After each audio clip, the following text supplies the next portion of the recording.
Roger Williamson.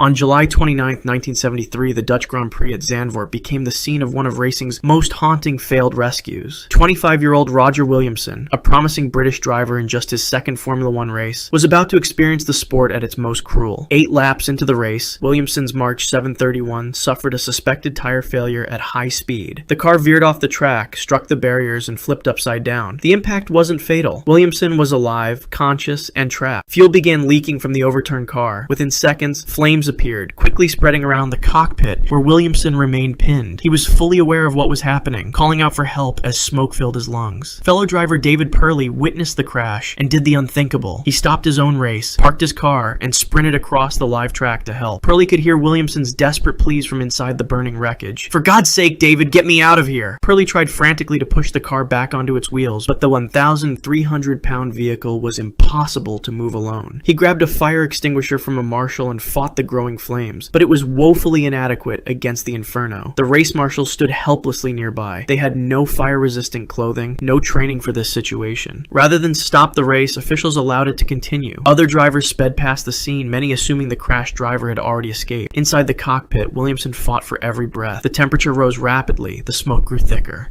He remained conscious as the flames drew closer, hearing Purley's desperate efforts just feet away. The fire truck arrived 8 minutes after the crash. By then, Williamson had died from asphyxiation, trapped in his seat while his would-be rescuer fought alone to save him. The 1955